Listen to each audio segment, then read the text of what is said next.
Alrighty, next on the list, Star Wars Knights of the Old Republic 2. Let's jump right in, shall we? Okay, so as uh, as I said in my ramble about the first Star Wars Knights of the Old Republic game, I I was very excited when I found these. Uh, I could not believe that they existed, an RPG in the Star Wars universe. Incredible, right? And of course, as I said, the first game was pretty good. I had my own issues with it, but again, it was all around an enjoyable game, and I liked it. Now, I suppose I could say the same thing about this game, but uh, you know, this game, it's sort of got the same production values as the original, but it's very disjointed, is what I can say. Uh, it is very disjointed, and you can tell, as everybody knows, that it was not 100% complete at time of release. So you're playing the game, and you realize very quickly that, well, yeah, I mean, I'm jumping way too far into the game right now, so I guess I'll start at the beginning here now. The game is very nihilistic, pardon the pun with, Darth Nihilus and everything. But no, the game is very nihilistic. It's very lonely in the first part of the game, which is again, like Taurus, a large portion of the game. It is very lonely. You start off as a droid, then again, it's what is it, T3M4? You start off as a droid, and you have to repair the Ebon Hawk that has curiously enough fallen into the hands of this Jedi exile character, as well as, I guess, Kreia, Jedi who turns out to be a Sith Lord. Later on in the game, spoiler alert, don't care. Um, yeah, so again, I have played this game not nearly as many times as the first one, but I have played it through maybe more than 3 times to completion, not including this one, so maybe 4 or 5 times, honestly. And I got to tell you, in this playthrough that I did, that I recorded, I tried to do everything that I possibly could to kind of flesh out the entire game. And I still really don't know how the Ebon Hawk fell into the hands of this present character. Because, I mean, the entire point of the game was for you to find Revan. After, of course, Revan had rocked and rolled and slaughtered Malik and did whatever, was said to have been done, depending on how you beat the first game. But, so, and I still can't tell you how it came to be, but whatever. This is how it is. So, I mean, again, the first part of the game is definitely a crash course, you know, uh, and you don't even really need to do it, but I just did it for completeness' sake. So, but other than that, as I said, the game is very empty in the beginning. You're alone the entire time. Basically, the only characters you speak to are Kreia, who is creepy and untrustworthy in herself, and everybody else is either a robot or I guess I should say a droid, since we're in the Star Wars universe, is either a droid or a hologram, like Kurda, or like the shift supervisor, or the repairman, or whatever. And yeah, you're stuck on the what is it called? The Paragus mining facility that has been destroyed by these assassin droids, who have programmed all of the mining droids to go crazy and kill all the miners. Okay, sure, whatever. I guess they couldn't think of a less discreet way to get the Jedi off and sell them to the exchange or whatever. I mean, it all revolves around you, right? So everybody just wants to capture you and sell you to the exchange. So, I mean, the thing with this game is that, of course, everybody knows it was released only a year after the first one, and uh, it was very rushed, as can almost immediately be seen, since they recycle so many environments from the original game. Uh, like, I mean, they recycle Korriban as well as the Ebon Hawk and everything. And of course, Korriban is a shadow of what it used to be in the first game, and that's saying something, because I mean, hell, all of the damn tombs are all collapsed in, and you can't enter them. So it basically cuts that planet's explorable territory in half.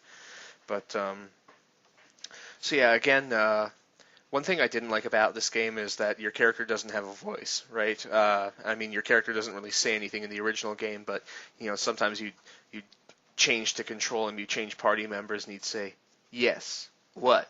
All right, let's do this," or something like that, or "No problem," or anything like that. He'd be like a unit in Warcraft, I guess. You'd click on him and he'd say something.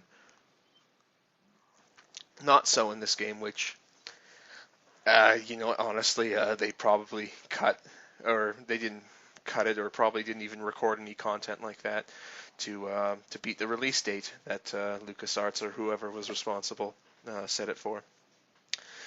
Which, of course, always turns out to be a bad thing, and I'm very surprised that people, even at this time, didn't realize that. They said, we need to get it out by the 2004 Christmas season, and I mean, it's like, I mean, I'd much rather buy a complete game than a buggy piece of shit, right? Which is what it originally was. I mean, as I said in my last review, one of the quests, well, the main quest that everybody wants to restore through the TSL mod, is the HK50 factory, which the quest originally ends right after, I believe, you find the Beth character's severed arm, and that's pretty much it. Your quest is over. And I'm just like, well, shit. Huh. Right? So definitely going back to the game itself, it's definitely got a darker premise than the original. While the original is very classic Star Warsy, very traditional Star Warsy, this kind of takes it in a new direction. Kind of makes everything a lot darker, a lot, as I said, nihilistic. Pardon the pun again, but this game is a lot colder. The first game was very warm. This game is a lot colder. It's as if all sorts of happiness and joy has kind of left the galaxy, and everything's broken and fragmented and fractured and everything like that. But and again, it has two main adversaries. Well, three really. It's got Darth Cyan, Darth Nihilus, and of course, I don't know, Darth Kreia, I guess. Again, that wasn't really made clear to me. To me, that is. Maybe other people know, but I'm not sure. So, again, the voice acting is good. The actors sound like the way their characters look. There's really no problem with that. Again, there are, of course, bugs in how far you can progress in their histories by talking to them.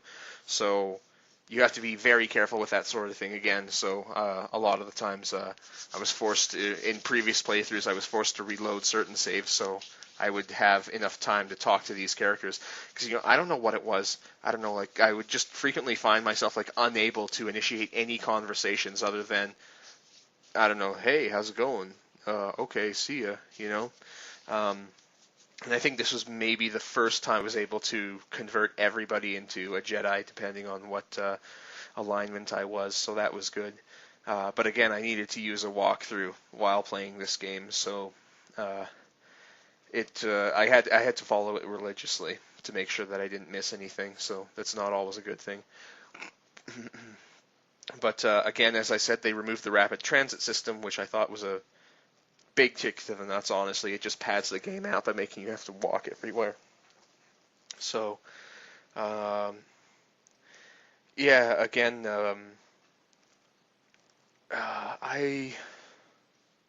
yeah, they also recycled the Mandalore, or the Canderous Ordo character again. So that was another thing that showed how rushed this game was. And I thought it would have been cool if Mandalore took off his mask, but that never happens. Maybe there's a mod in which it happens, but no, I guess not. So yeah, no, the first part of the game is just you running around half naked as a Jedi that's just woken up, and you're fighting robots and mining droids and everything, and trying to figure out just why everybody has been exterminated on this now derelict mining station, and why. I don't know. Yeah, the first character you meet is Atten Rand, and I'm not even. Uh, oh, wow. No, sorry, I'm just watching through one of my videos. Looks like I recorded a part of it where the game fucked up. Has encountered a problem and needs to close. Oh boy. Oh, whatever. It's authentic, huh? Hmm. Yeah, so this game that I definitely played on the PC because it was the first time that I was to experience the Sith Lord's modified content mod. So, because other times I wanted to play it, I wasn't sure how to install the mod, or it wasn't as advanced as it was now. So I decided to make it this time. I wanted to see, what it was capable of and how much of the game content had been salvaged, which pretty much all of it, honestly, which I think is really, really, I don't know, off-putting because, I mean, you have all this work already done. The voice acting is there. The environments are there. All that really needs to be done is, like, stitch it together and everything, right? And I guess they really they didn't have enough time or money to do it. So I'm glad I played it through on the PC at this point, just to see, just to get the full experience. So that was all great and good. But again, as I said, the first two areas you will spend the most time on in the game, just like in the first game, right? I know, I mean, the Endar Spire is really short, but I mean, Taurus and all of its different locations are very, very, very, are very long, right? They're very detailed, they're very cohesive, but then everything else, as I said, is just basically a race to the finish. It's a means to an end. It's a treasure hunt to find the next star map. But now with this game, you're on the Progress mining facility for a great deal of time, and then later on you're on the planet Telos, where Karth was born, his home planet. And of course, everything is destroyed from the Sith bombing under Saul Kareth. But of course, they've got this Ithorian restoration effort trying to terrorize the planet, like terraform, I guess.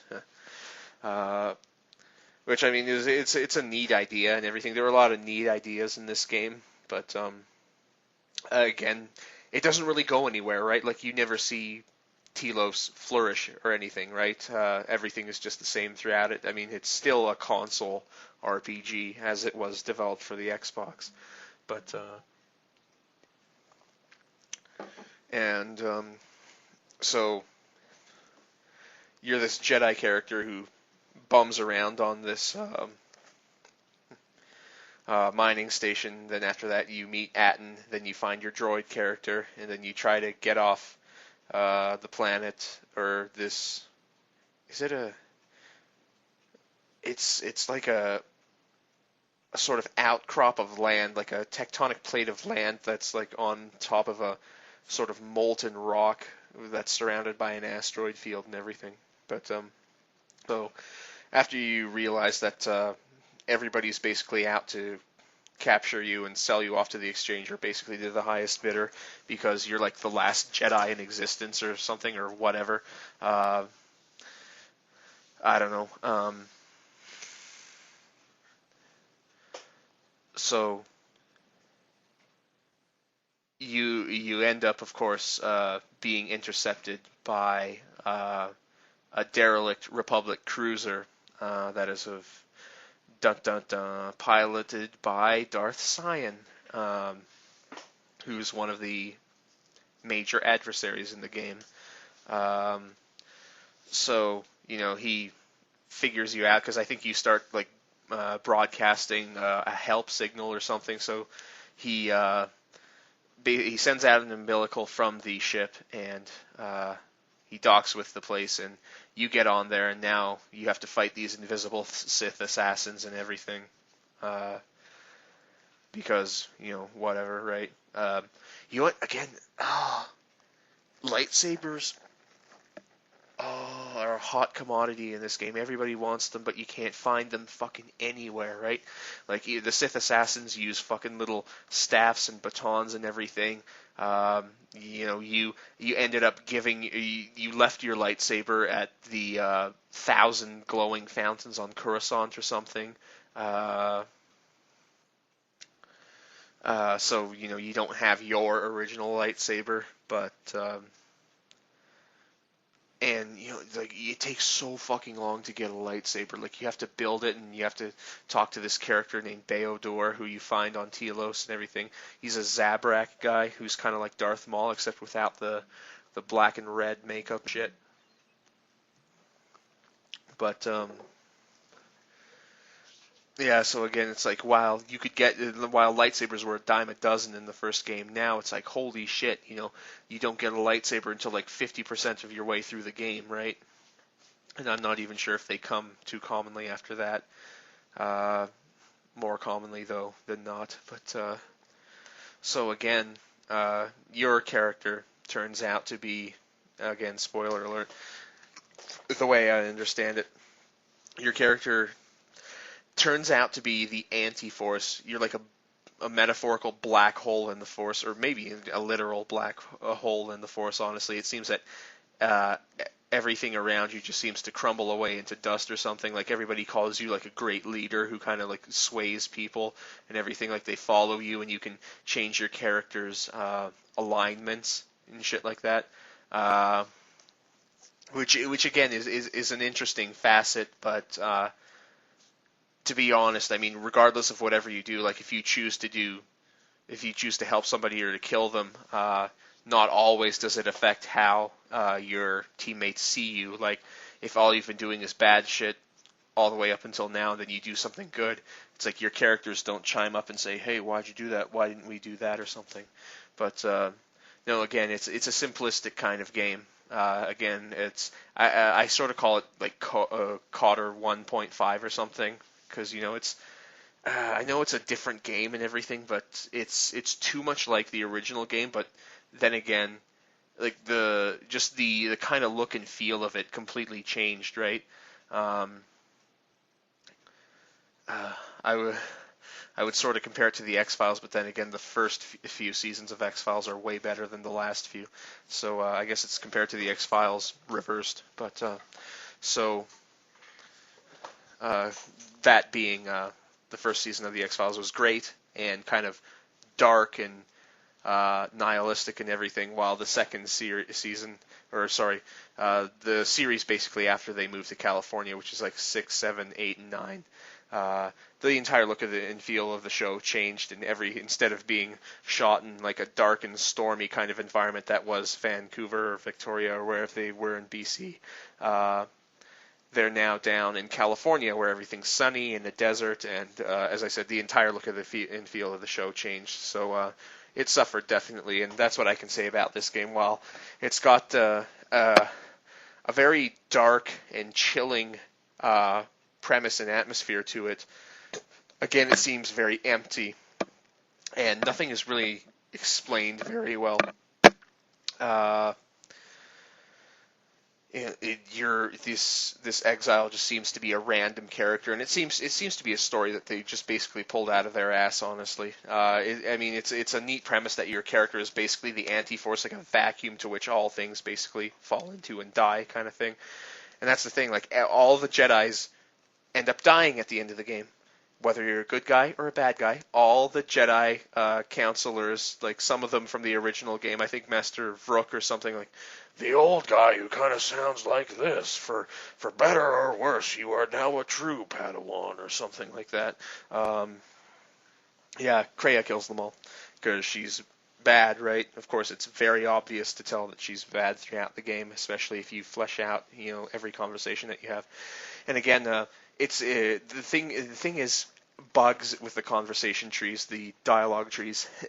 You can very easily find yourself just fucked, right? Because you'll say something wrong to a character, and then you'll lose out on that sort of quest activation, like that context sensitive quest activation time frame, and then that's it, right? I definitely found that that's the case with several times with Handmaiden and Mira, again, because I usually played light side. I just find that, Hanar is not very good for conversation, so, I don't really care about him, so I just ignore him. And again, I like being a good guy. Being a good guy is key. It's key. But, uh, persuade, intimidate. Yeah, no, basically a whole lot of the stuff that you do in the first part of this game does not affect your alignment at all. So, yeah, Kreia basically just drones on about, basically caring nothing about people and only thinking of yourself and everything and that sort of thing. And then Attenrand is basically a rambling, gambling kind of guy, like cocky, self-confident, always looks out for himself. And then Beodur, I don't know, he recognizes you from an original war, and he's like, I'm a mechanic. Hey, General, how's it going, General? He kind of has a, hey, General, how's it going, General? He kind of has a kind of, I don't know, cottony voice to him. That's the only way I know how to describe it, like a wheezy kind of voice, like a very breathy, if you know what I mean. And then after that, you get, of course, of course, I'm probably missing something. You get the two droids again. So again, it's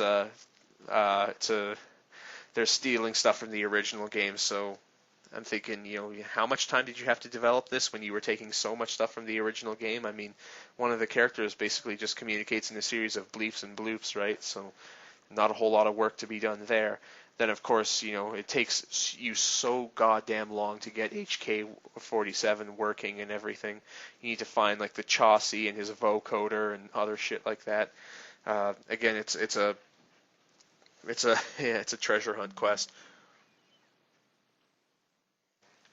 And, again, yeah, quests are disjointed. A lot of them just seem to begin and end randomly.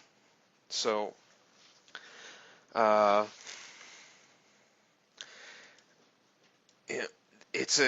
would say it's a good game, but Dantooine is also recycled. Of course, it's been destroyed by the Sith fleet or whatever they choose to call themselves under Scion or Nihilus or whatever. There's also Vizaz, a blind lady who just somehow finds her way aboard your ship and tries to attack you and then gets her ass kicked because you're the man or whatever. And she also says, my life for yours, and shit like that. She says it's like, oh, and this is the weird thing about these games. I forgot to say this about the original game. It seems like I thought that in the Star Wars universe you could only be a Jedi Knight if you were, like, the Force flows through all things, right? But I mean, I thought that you could only be a Jedi, like, if you were descended from another Jedi, like you needed to be receptive to the Force, right? But it seems like in these games, all you have to do is want to be a Jedi, and then that's it. Especially in the case with the Cathar character. What was her name? Juhani. She would always talk about her Cathar homeworld. Here I am talking about the first game in this next game, Ramble, but whatever. So, she's like, oh, I grew up on a pit of a world where, I was sold into slavery and and I saw a Jedi and I thought they were so cool and I always wanted to be a Jedi, but this person made it happen or something, right? So I'm just like, well, I thought at the time, it's very lucky that you are Force receptive, because if you had set your mind to this and that was your dream and turns out you couldn't be a Jedi, well, you'd be sorely disappointed in the least. So again, I don't know necessarily what was going on here at that point. I don't know if they were trying to change the canon of it or how the Force worked or something. Basically, if you just started training somebody in the Force, they would, turn into a Jedi or a Sith or whatever. I don't know. As I said, a lot of this stuff isn't explained very well. And again, this was the game that I had used the Kill Blaster in, because again, since I played it on the PC, I could use cheats and everything. So, yeah, that was pretty fun. I like that. I like the Kill Blaster. I just like blasting people. Blast, blast, blast. So that was pretty cool. But, again, it suffers from a lot of the same problems, even though this game adds a lot of feats to kind of improve blaster attacks and everything.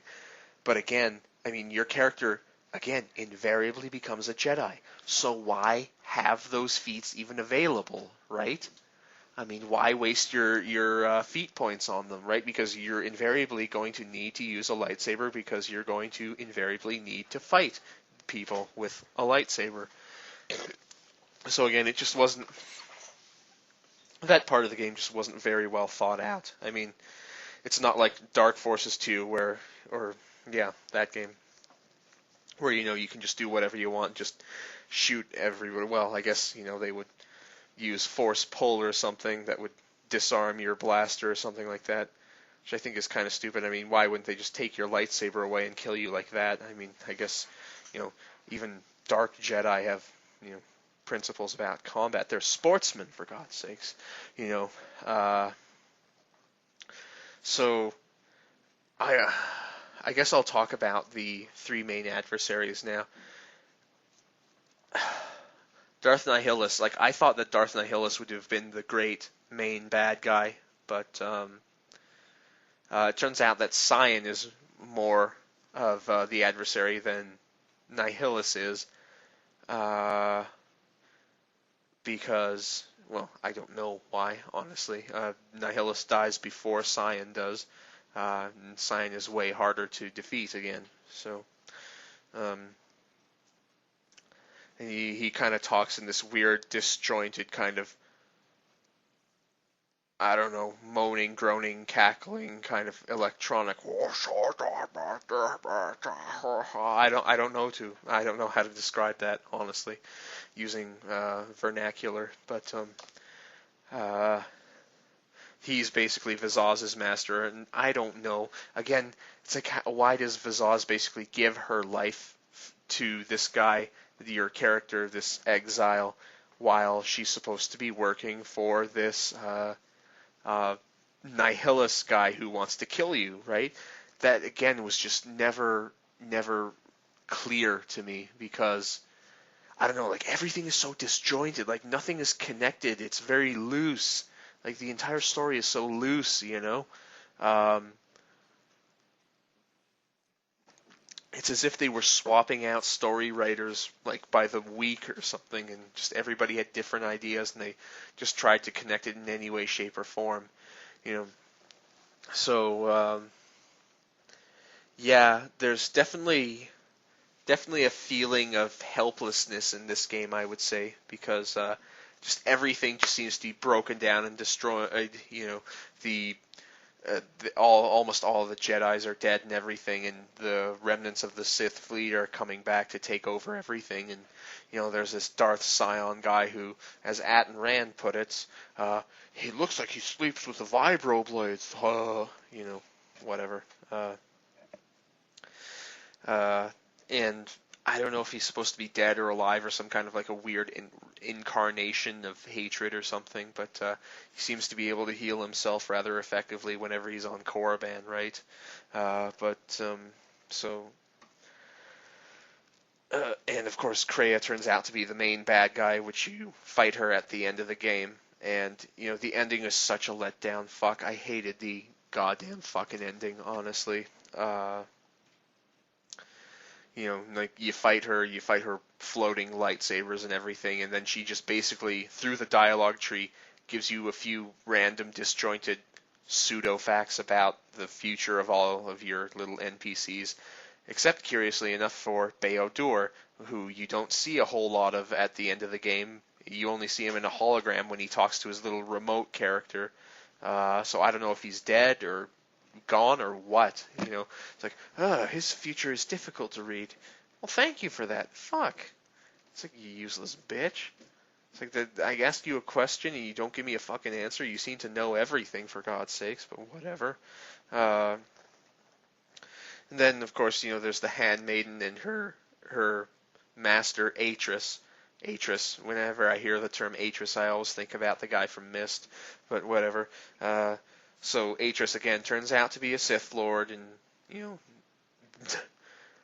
not big of a surprise there, right? She's the one who stole your lightsaber, and I don't know if you get it back or what. I think you do, or something, or you get stone or crystals that modify the color of your lightsaber to make it look exactly like it. I don't know. And then Handmaiden has to kill her because she's corrupted by a whole bunch of Sith holocrons in her little Telosian mountain enclave, where she has a bunch of twin handmaidens that look exactly like Brianna, your characters. Oh, that's her name, right?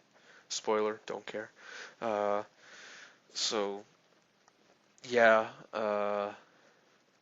Then what else is there? There's Atten. There's the two droids. There's Kreia. There's Beodur. There's Mira or Hanar. Again, on Nar Shaddaa, the fight between Mira and Hanar is either almost impossible when you're Mira, or completely easy when you're Hanar. Again, I don't know why Hanar kind of joins up with you. Yeah, because he's practically insane. He's a mad claw, as has been said by like Zalbar in the first game. Because you use your claws to attack your enemies, and well, that's just not done in Wookiee society. I mean, they have morals too, don't you know? They're tools, not weapons. And I think I'm very confident that Chewbacca had on several occasions used his claws to attack people, but whatever. So, yeah, I know there are going to be characters that I'm going to forget, but I'm just, of course, rambling about the parts of the games that had a big impression on me, right? So again, a lot of the, pretty much everything is recycled from the first game. I mean, there are different environments, but a lot of the NPCs and everything are the same. These are non-party characters, I guess I would call them, different from non-player characters, at least in my mind. But, so, let me start up another one here, see if I can get more information for you guys here.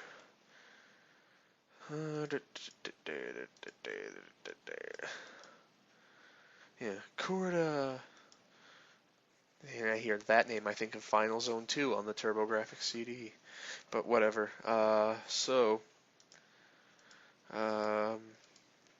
Again, the level up system is pretty much the same. They've added several new force powers, including battle meditation, which now just seems to be something anybody can learn. Goodbye, Bastila, you're now useless. Which you can see if you properly open the door of Utar Wynn's room, or whatever, the Sith Master's room in Korriban.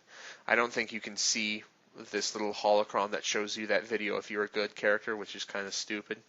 I don't like doing replays of games if they're not substantially different in each different play. So, yeah, again, the mines are useless, blasters are useless, so don't invest in them.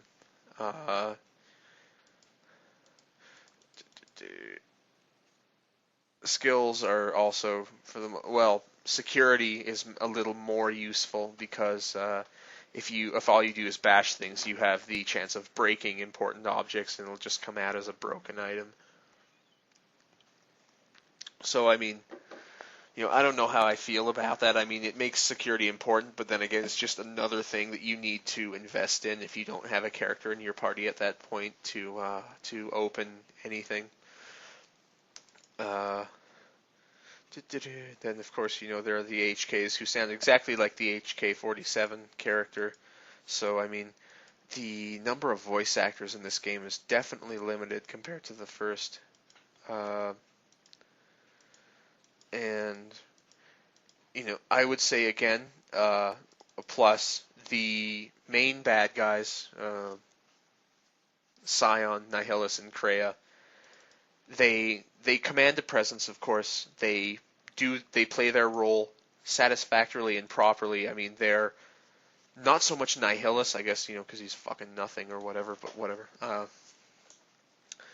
Scion and Kreia are very present throughout the game, and they have weight to their encounters, and they play their roles well, which is a lot more than I can say, as I said in my last review on Magic Knight Rayearth, but that's for another time. So I don't know really what to say about this game. I mean,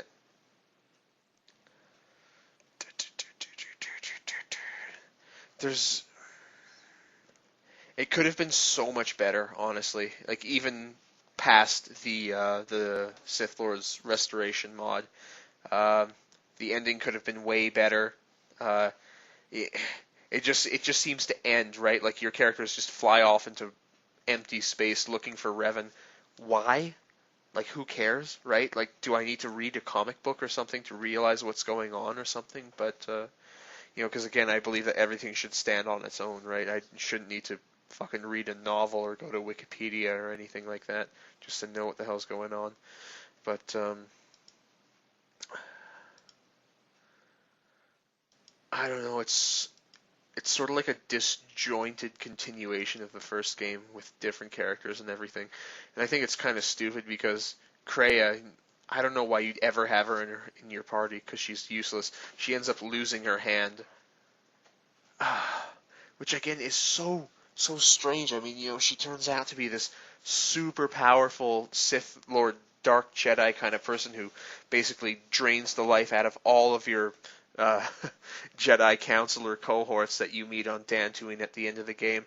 And I mean, Darth Sion, who was her apprentice, who you beat before Kreia, cuts off her hand, so she can only use a single weapon. So I'm just sitting there and thinking, what the fuck, honestly? Like, you're making her so useless, right?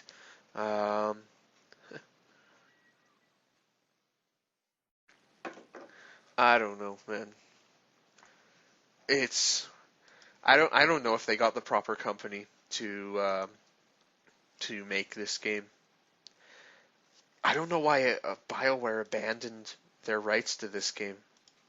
Like, what were they doing? What, making Jade Empire? That piece of shit? I don't know. Now, one thing I want to address in this video is the fact that the first two videos, I think maybe the first four videos, they kind of have a lot of audio distortion playing in the background. A lot of the dialogue and sound effects are very muffled. They're very quiet and everything. And this is something, again, that this is the first game that I had recorded on VHS, being streamed from a PC, right? So this was a crash course for me. I'm not even sure if this is the case even at this point, but it seems to me that if I were to record footage from any one of my normal regular consoles, whether it's my 3DO or my Turbo Duo or PS2 or Sega Dreamcast or whatever, the thing is that when the VCR is recording, as far as it's concerned, the volume that is being outputted by the system is the maximum volume, right? So even if you have the volume on your TV set to like 5 or barely, like practically muted for God's sakes, it will still record like full high quality audio that if you play the tape back, you can turn the volume up on your TV and the volume of the entire recording will turn up with it as well. Now, of course, that seems to be that goes without saying for a lot of people, but here's the way I explain it. In this case, when I'm recording onto a VHS through a VGA to composite card, as well as um, a 3.5 millimeter headphone port to red and white audio connectors RCA, which is connected up to a Toshiba VCR. The thing is that I use headphones to play these games. So, and I live in an apartment complex, so I don't want to have, game sounds blasting all during the evening or all night long, depending on whether it's a weekend or not.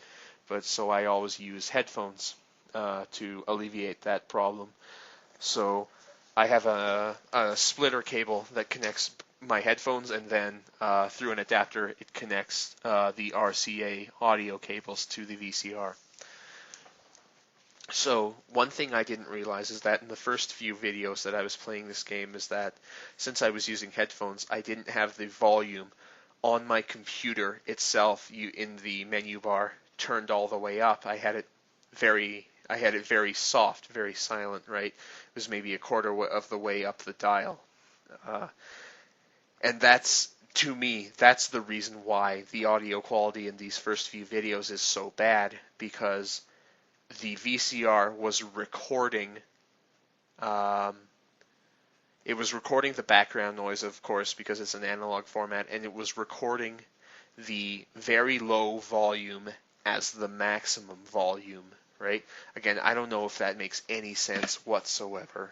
But again, after I had turned the volume all the way up on my computer, I didn't have the problem of having quiet, muffled sounding audio, right? So, I don't know. Again, it's a crash course, right? It's the first game that I recorded on VHS through the PC, so that's the thing. So that's definitely something that I wanted to address there, because I feel that it needed to, because I looked at that and I thought, fuck, like I don't want to have to go through and play all that shit over again just to record the dialogue again. There may be ways to up the quality of it, but again, it's fucking VHS, right? I'm not going to go back and make it perfect, because you know what, if I was super concerned with quality, then I wouldn't be recording on VHS, but it's my shtick, that's what I do, so I don't know. Again, it's sort of this is an average game, if you ask me. It for the amount of time that they had to work on it, which again is not really a whole lot, but again, all the resources are there. Like everything is there. I mean, the Ravager looks exactly like the Endar Spire. I mean, you reuse Dantooine, you reuse Korriban, So some of the same bad guys are around, like the Mandalorians and everything. And I don't know. I mean, I don't know the size of the team that they had working on this game. So, but it was not nearly as entertaining or as fulfilling as the first game. It left a lot to be desired, honestly. As I said, the main bad guys are powerful in the fact that they are involved in the progression of the game, in the script and everything, but they didn't carry the weight of Malik, because Malik was like Darth Vader, but there's no Darth Vader like character in this game, and I mean, like everything is just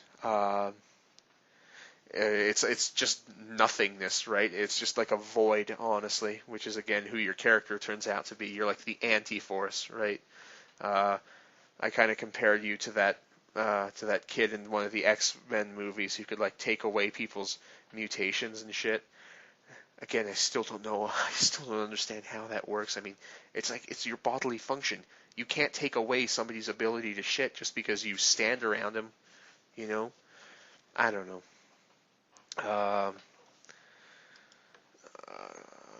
Let's see what else I can do here. Yeah, I mean, like Vazaz had nothing to say, honestly. Talking to her is just a gigantic waste of time. You'd have several dialogue trees with her, and then that's it, right? Like no, like you'd progress throughout the entire game, and she'd have nothing to say but "my life for yours," and then you'd have the same fucking dialogue options throughout the entire game. So that was a giant waste of time. And Kreia just keeps on fucking blabbing, blabbing, blabbing. And it's like the Mira Luca this and that sort of thing, and then finally getting HK-47 working, and not having him be very useful, Uh, uh, I don't know. I didn't like Nar Shaddaa a whole lot. Found it really confusing. And I like how the Serico gang. It's kind of like the Triads, honestly. Trying to make a parallel there or something there, Mr. Obsidian. But whatever. And then again, it's like, I don't know. Everything gets kind of linear, I couldn't beat, like fucking up quests and everything. I hate that shit, like through bugs and everything. There was one Pazak player on Nar Shaddaa who I could have gotten, like, I don't know, his ass kicked by a bunch of people who thought that they owed him money or something. But of course, I fucked up that dialogue sequence, so I could not make it happen. But, whatever, again, it's not the biggest deal in the world. Still, it'd be nice to see just for completeness' sakes. But, yeah, again, everything is talking. I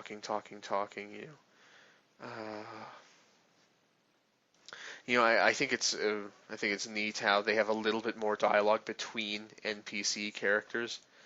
But again, it's all few and far in between. So,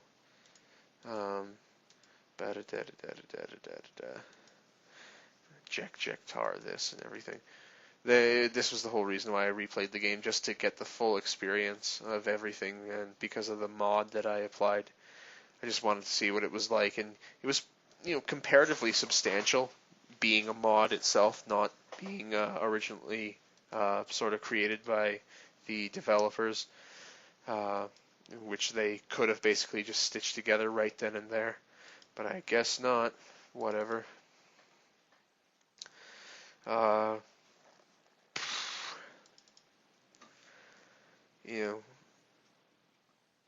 guess, Goto, that's one of the characters. Like, another one is another droid and everything. And I don't get it. Goto is a fucking Imperial torture droid, Like, the same fucking robot that attacked Princess Leia when she was in the Death Star in the first movie.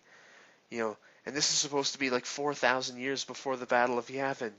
My God, if these things are so dangerous, so outlawed, and so painful and everything, they're so fucking ancient. Are you telling me in 4,000 years you haven't come up with anything else other than a big floating ball with a needle sticking out of it? Oh, my God. Plus its eye looks like Hal from 2001: A Space Odyssey. No, and again, I guess Goto is a droid, and I don't know if that droid is Goto or if Goto is like just acting through a terminal or something. Again, nobody's character is truly fleshed out, right? I mean, the game just seems to cart you along way more than the original did. You end up going back to Malachor 5, which is the end of the Mandalorian Wars, where it's like, I don't know, you lost your humanness or like a Jedi-ness or something like that. Then you had to go back to the Jedi Council and say why you went and fought in this war and everything. And it's like, what the fuck do you want me to say? It's like, I just felt like it or something, It's like, I'd rather go and do shit rather than drag my feet, as Karth would say. So, I don't know about this game, honestly. I think I got stuck for a while on Goto's yacht in one of the videos here.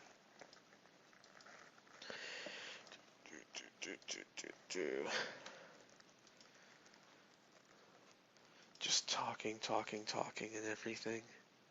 And we have Goto now, blargity blurg. Yeah, and again, sometimes Goto in weird, disjointed cutscenes destroys Beodor's little remote, but then after those cutscenes, Beodor's remote is perfectly fine, so I don't know what those cutscenes are there for. They're very strange. Um, yeah, no, a lot of the game is just rehashed and everything, right? I don't know, I think I fucked something up with that other Jabba the Hutt guy or something. I didn't do this, didn't do that or something. I couldn't gain entrance to a specific room in his building or whatever. I don't know. The game is still a mess, if you ask me. Fuck, Pazak is so stupid. I couldn't stand that shit. Again, I don't know what T3M4's purpose was, like why he would hide the contents of the nav computer or something, other than for just not letting the character know what the fuck is going on and everything. Um, and finally, you get a lightsaber, oh boy, and then you go to Korriban and you're attacked by invisible giant lizards for whatever the fucking reason, I don't know.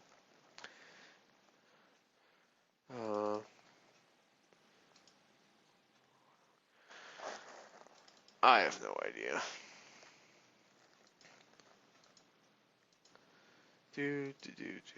Just looking through Korriban right now. Here you are, fighting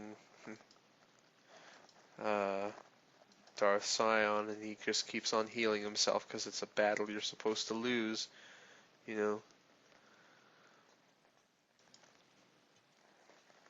One thing I guess was kind of neat um, was when you're going through this, this sort of force-sensitive cave. I guess it's a rip-off of uh, the Dagobah cave. And you'd see people from the first game, like Malik and everything, and you you could either do it the way you said you would, or do it the original way, or something. But I don't know, it kind of plays tricks on you. And he's like, wait a minute, Bastila didn't join. And then they're all like, become one of us, become one of us, become one of us, and everything. I guess the first time I saw that, it was like, whoa, shit, that's pretty creepy.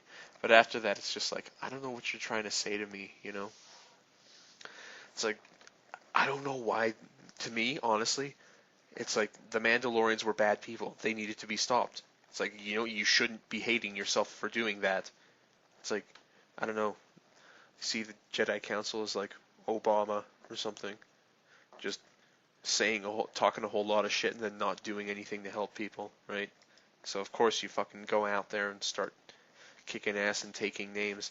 To me, that's not a bad thing. I have no idea why this is such a horrible moral choice and everything. It's like, and everybody's, yeah, this one scene where it's like, oh, your friends are all laid against me. Will you stand for this? And it's like no matter what you choose, everybody just ends up fighting you anyways. It's like, what do they say? Apathy is death. Apathy is death. Apathy is death. You know? Yeah, and they just, apathy is death. Apathy is death. Yeah, and then of course, your little droid guy tries to say it, and he's just beepity beepity boppity boopity beep. It's like, I don't know. Again, it seems that they had so many different writers who just didn't know what was going on. I don't know. This, they could have made it seems more like an expansion set, honestly.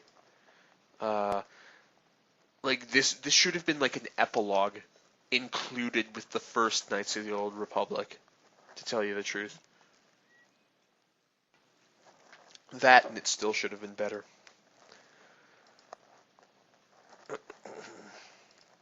I don't know. Everything just seems to be the same a lot of the time. You go back to so many of the same old locations, and a lot of the times there's like a little there's a little gathering of like these, salvagers and everything, Dantooine, and I guess that quest ended disjointedly because I don't think I completed it properly or what the fuck ever. But oh, and all of a sudden, like the Jedi Academy is like all brand new and built and everything. And then you go back there and then you see your Jedi friends and they all get killed by Kreia because whatever, go with it, you know. Then you end up killing Kreia, so you know, useless, right? Uh, yeah, you know, I guess that's pretty much all I have to say about this game, honestly. It's not a terrible game, but it feels lazy. Feels like the people making it just kind of blazed through it. You know, they left too many unsolved loose ends. They left too many loose ends, too many unsolved cases and everything. Uh, it seems that they had all the resources in front of them and everything. They got a lot of the same voice actors and everything, and it just still turned out to be, well, average. You know, sort of like a garbage can that has perfume in it, I guess. So it's kind of nice but shitty at the same time, you know. Uh, yeah, I just it was rather disappointing. It could have been so much more, to tell you the truth. Uh, Again, yeah, there are a whole lot more moral choices in this game. Uh,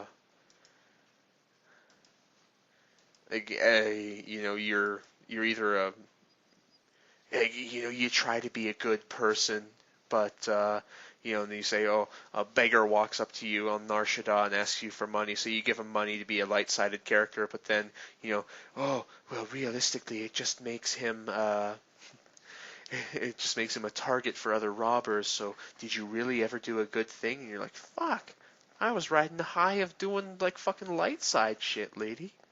Stop fucking cramping my style, bitch, right?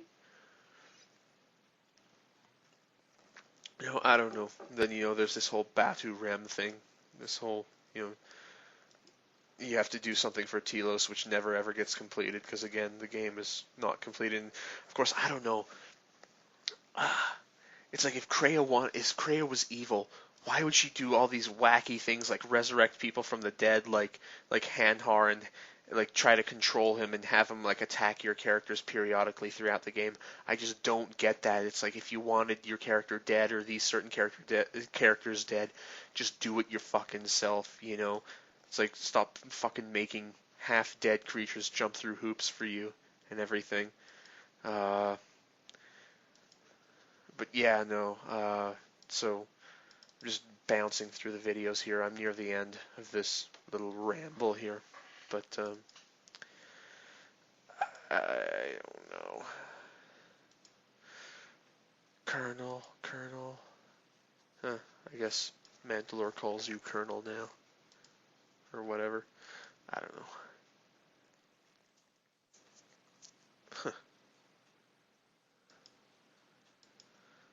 Yeah, like I don't know. Nothing is completed. Honestly, everything feels like it's empty. Everything is an open end. You know.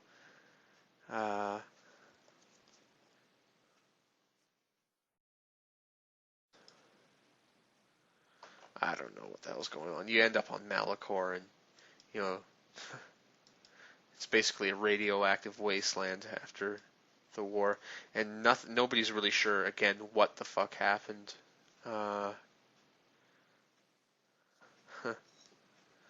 to your little character to make him this void in the force.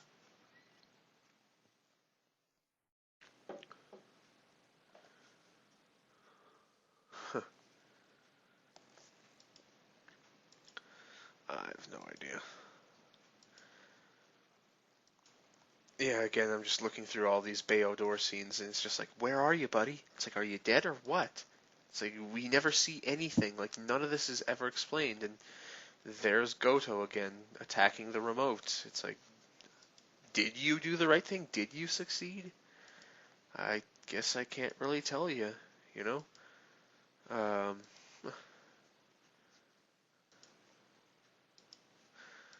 and this is... I honestly don't know what to say anymore. Uh, you just you fight clones, 2 Darth Scions, of course, because that's not done to death already. Uh, yeah, it's basically, well, one thing that I guess I liked about this is when Kreia says it's like, and what is a Jedi without the Force? Because everybody thinks, oh, Jedi and Sith are so powerful, but if they got the Force taken away from them, they'd be like helpless and everything, because they've never lived a life in which they had to rely on their own senses and their own self and bodies and everything like that. They've always had, the Force kind of helping them along and everything, which again, it's real. Like a lot of the times, this game is really real, honestly, which I don't know, sometimes is kind of jarring. So, hmm. Oh, I don't fucking know. I don't know why, but like at the end of the game, I don't know if she's like facing the wrong way or something, but it looks like I'm talking to a giant fucking turd at the end. I don't know. It's weird as shit. Yeah, she's not even facing your character, so I don't know if this is a bug in the updated version of the PC. But I don't know. Yeah, when you have game engine cutscenes like this, it kind of ruins the experience. So, but whatever, I'm not gonna play through the game again just to have that. And then you fight, and then you have your floating blades and everything, which were originally seen in an episode of Buck Rogers from the early 1980s. But again, whatever. Don't really care.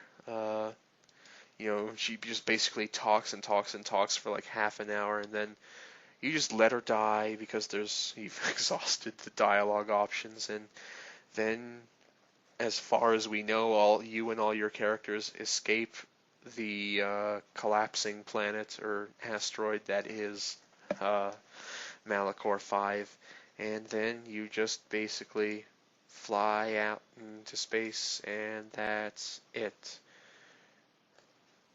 Yep, that's how it ends, and I was just like, really? That's it? That's how it ends?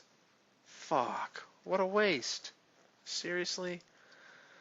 But yeah, uh, no. In closing, the game was like it gets like a 55% from me. I mean, it's definitely worth a playthrough, but don't expect a whole lot from it. Definitely not. Uh, it's disjointed. It's jarring. It doesn't make a whole lot of sense. A lot of the quests just don't feel fulfilled and completed and everything. So, I guess that's Knights of the Old Republic 2 in a nutshell. So I won't dilly-dally any longer. Thank you for listening, if there is anybody who listens to this. And I'll come back for more regardless of that fact. Thank you very much, and have a good one. Skwatter out.